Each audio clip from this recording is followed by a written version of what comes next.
We are coming into the end of the very first week of the era of Andor, and if you are a long-term follower of this channel, you might have to cast your mind back like 3 months. Because at the end of the very first week of the era of the anniversary, I thought it would be a good idea to go ahead and check to see how things are shaping up. What is the performance looking like in terms of engagement from the community, and how much dollar bills are people dropping on these brand new characters? After the end of the era of the anniversary, I was expecting things to drop off in terms of spending because it seemed to make sense, right? We had all of the brand new era characters coming in. The era of the anniversary was kind of hype. We had Stormtrooper Luke, who looked a little bit short for a Stormtrooper. We had IG-90, but you probably didn't recognize him because he was in red. You had a new version of Yoda and Chewbacca. You had a new Darth Vader, Spider-Legs Maul. All of these characters were really cool fan favorite characters, and it was designed to bring people back into the game and drive revenue.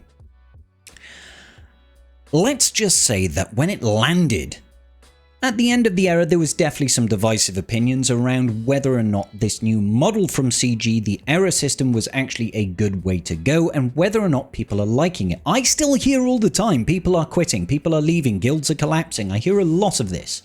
We always hear a lot of this, truth be told, but it feels like we are hearing more of it now.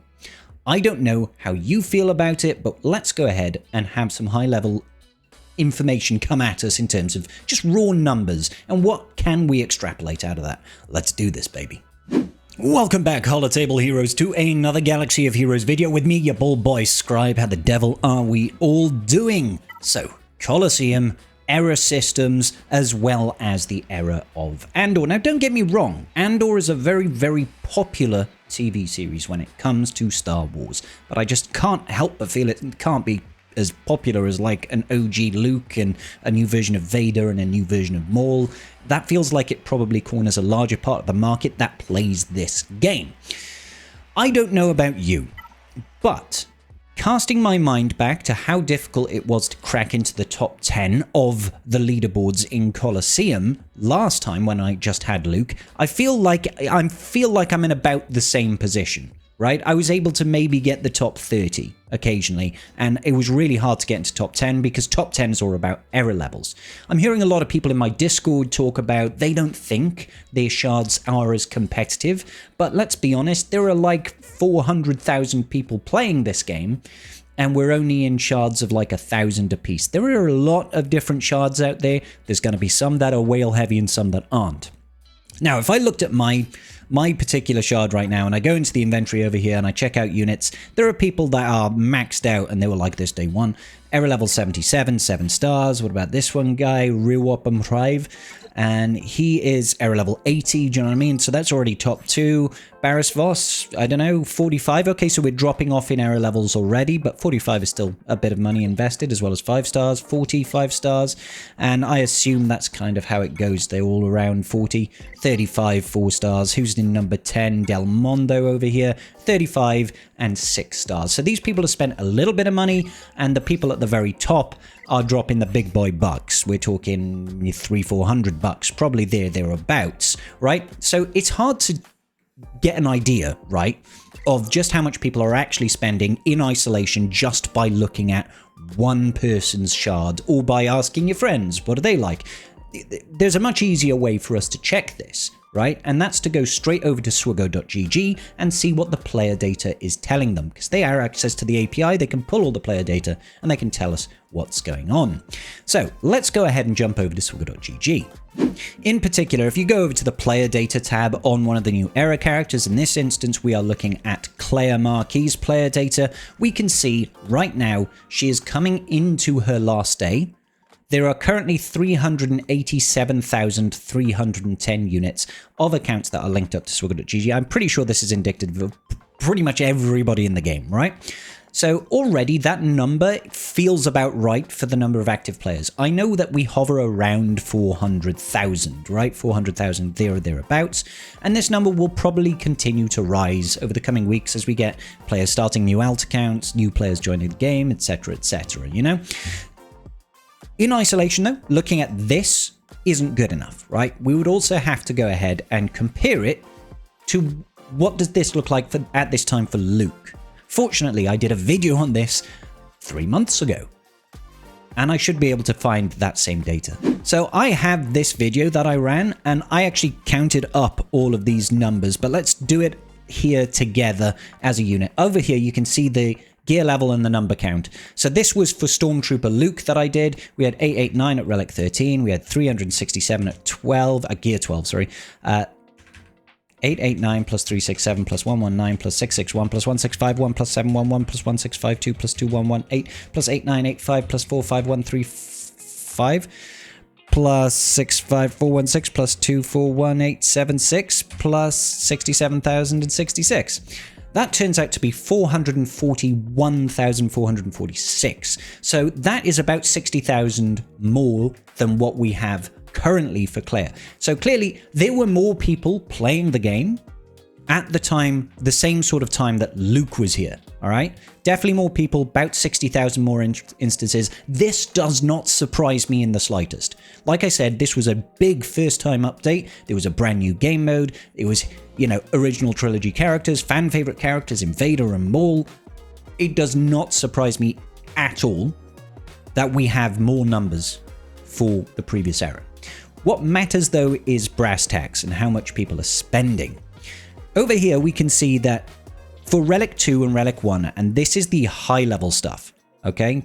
Relic 2 is, I want to say, level 80 to 85, and Relic 1 is around 75 to 80, I want to say. There or thereabouts, right? And that's where you make the big money. That's where you make the big money, because in order to do that, you need to actually spend real world cash, and it costs hundreds.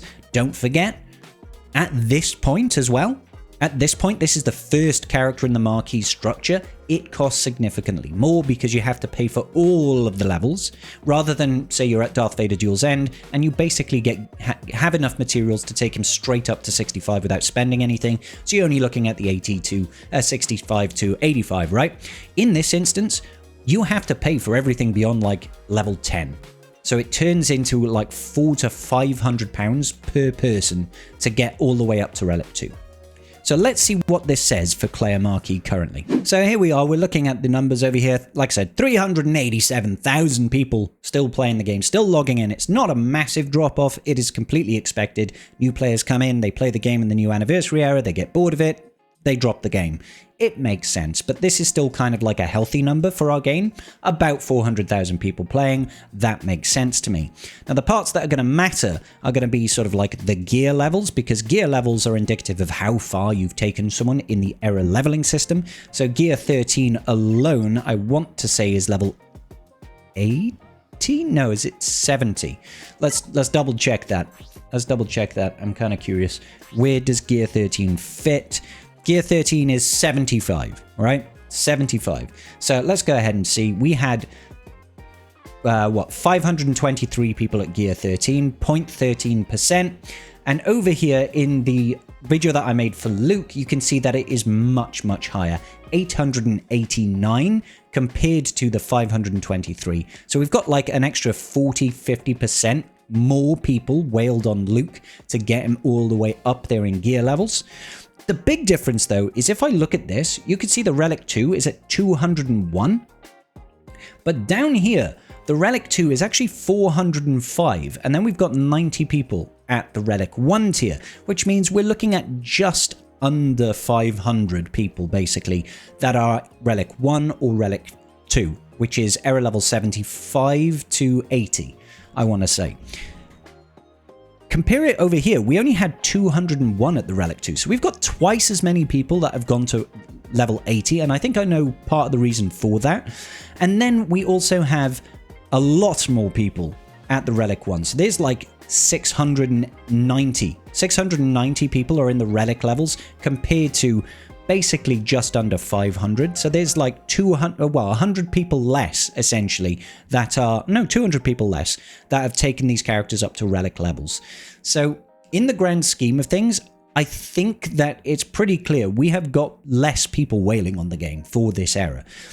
Is it a complete colossal off a cliff drop-off that I was expecting? No. It really isn't. You can see that we've got 405 people over here. That's those Relic 2s at level 80, and then we've got a couple people more. Now, I think part of the reason we have more people at that Relic 2 tier right now is because when we had the matte dust recently, it didn't actually get rid of the Xaereth materials. And those Xaereth materials are actually pretty important when it comes to leveling up beyond era level 70. So as soon as you get to era level 70, I want to say over here, just when you jump up, yeah, all of a sudden you start needing Xaereth ability modules. Now, last time we didn't have any of these. We only had very, very few that came from the actual Luke marquee. This time we've carried over thousands. So people who whaled last time are now able to actually easily get through here without having to get to a 7-star Luke day 1. That's probably why we see more at the Relic 2 this go around compared to last time. Just because people had more access to this. You can see getting to level 80, you need 105 Xereths. People didn't have 105 Xereths unless they took Luke to 7-star on day 1. They had no means of getting it. You can't whale on it directly. So there's that, right? The other side of things is as well, you can't really get access to the high level mats anymore because they got rid of one of the things. So you can't go beyond level 80. Yeah, so I can kind of understand why there's more at Relic 2, but less overall whaling. I'm not shocked. I'm not shocked personally that the numbers have dropped. Like, it comes as no surprise to me. The whole system, a lot of people were disappointed with this approach. They did not like the fact that you're locked units away for 3 months when you can't use them. They didn't like the fact that you had to get nickeled and dimed to level up your units. But that being said, CG is clearly still making a good amount of money from this era leveling system, so I think we can probably expect it's not going anywhere, ladies and gentlemen. This new era leveling system is here to stay. Now, I will be checking back in on these numbers later on at the end of the era just to see where we all landed. How did it play out across the entire era? How many people went ahead and unlocked Cassian and or Undercover compared to Maul? I still think it's worth getting to 4-star or 5-star unlock if you can, to get access to the era battle, to get access to the Lightspeed tokens if they are valuable to you. Yeah, that's kind of my 2 cents on the matter, guys. What are your thoughts, ladies and gentlemen? Leave it down in the comments section down below. Before you go, please do hit that like button for your boy Scribe, and I will see you all in the very next video. Peace out, and may the Force be with you.